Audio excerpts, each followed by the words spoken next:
Good morning. Got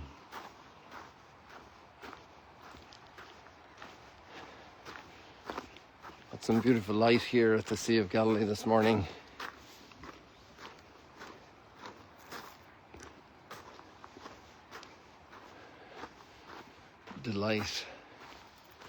Delightful.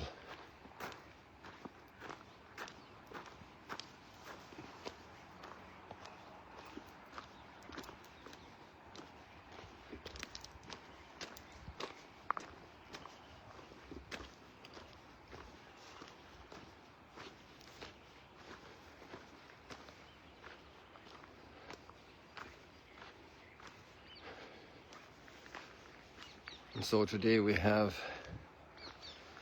two very divergent readings.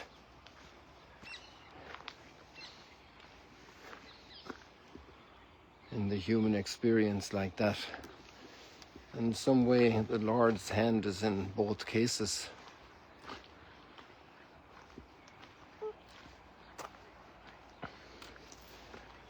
It's amazing how the kingdom keeps growing. The kingdom that's not of this world. A kingdom that's in this world but not of this world. And yesterday and the day before, we saw the extraordinary beauty of God's bestowal of kingship on David and David's wonderful prayer. And David asked God to confer him in perpetuity his promise, which is ironic when the one who needs to confer him fidelity is David. And today we see David's brokenness.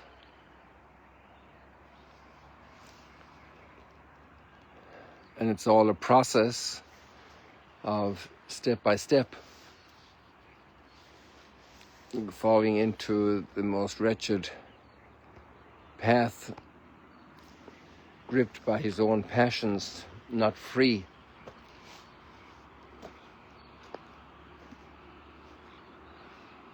But each step at the beginning that prepared the way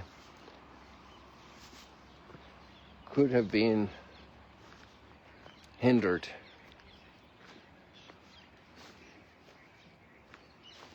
Prayer was lacking, self-discipline was lacking, generosity was lacking, growing self-centeredness was taking over.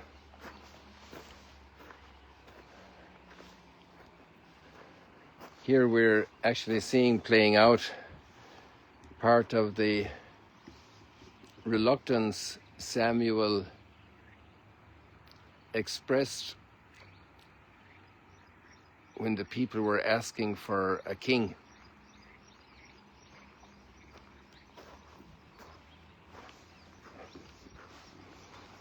And then God's words to Samuel that having a king would be bad for the people because they would exploit the people for their own interests. It's a very big temptation for the powerful not to see their role of government, of authority, even God-given authority, as a commission to serve, rather seeing it as something for themselves, their own possession, exercising a dominion in a purely selfish form.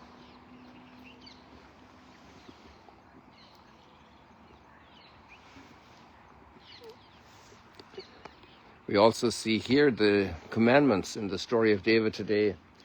3 of the commandments are directly broken.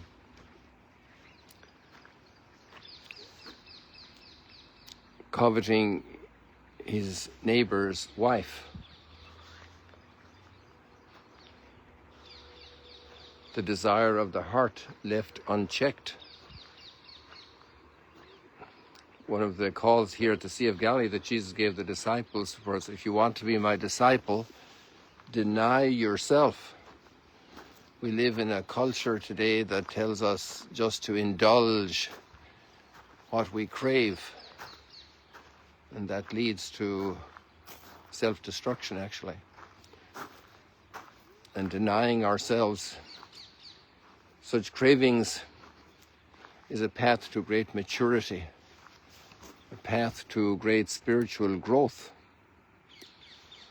where a mustard seed can become an extraordinary, towering home for countless birds in the air.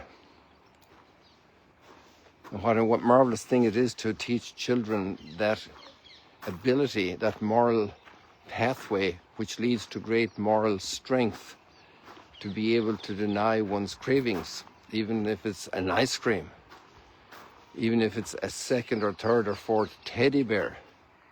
Acquisition, pleasure, having their own will always, self-determination and power, when we need to also learn humility, docility, teachability, and ordering our lives within a social group, like a family, like a classroom, like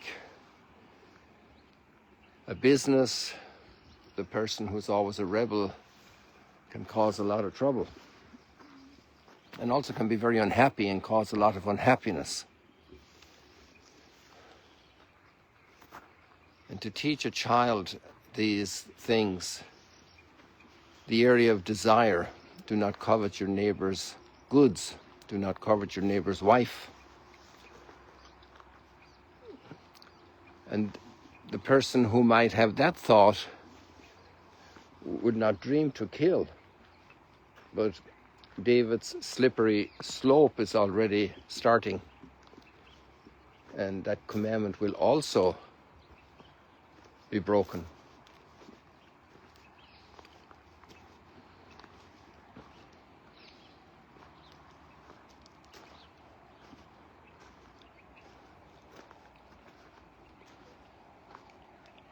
Tomorrow we will see how grace has a triumph in David's heart, a redemptive triumph through the pathway of conversion and tears and self-abasement and humility and recognizing his sin.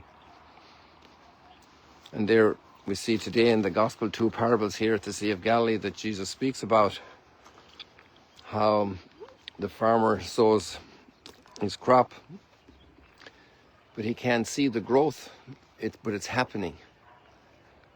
And little by little, it's growing. The kingdom of heaven is growing. And because God is the author of the kingdom of heaven and the king, it will grow.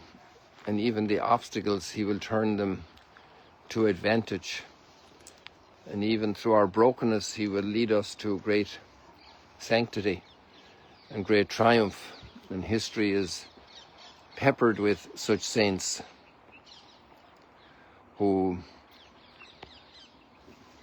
experienced extraordinary sorrow, which is an expression of love in their hearts for their sin, and led lives of heroic virtue and reached, by God's grace, wonderful sanctity. So there we have those parables then of the growth of God's kingdom. So when we see scandalous activity and behavior, we should immediately pray for those people that they will have this reaction. And we should be aligned with the growth of the kingdom.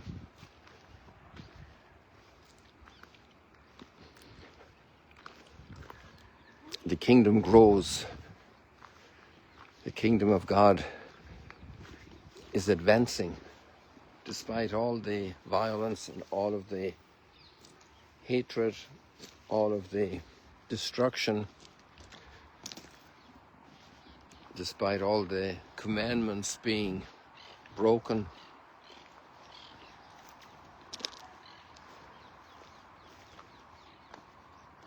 because many souls are answering, many souls are saying yes.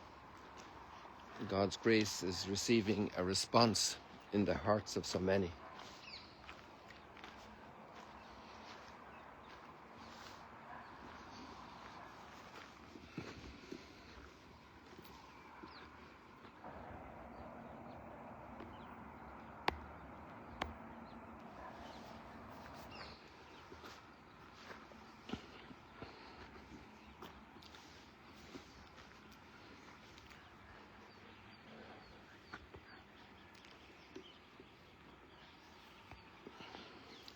People, let's do our little selfie moment.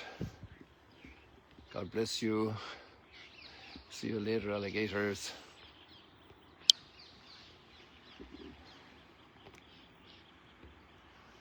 I think we should finish up here looking at the sun, though, in all its beauty.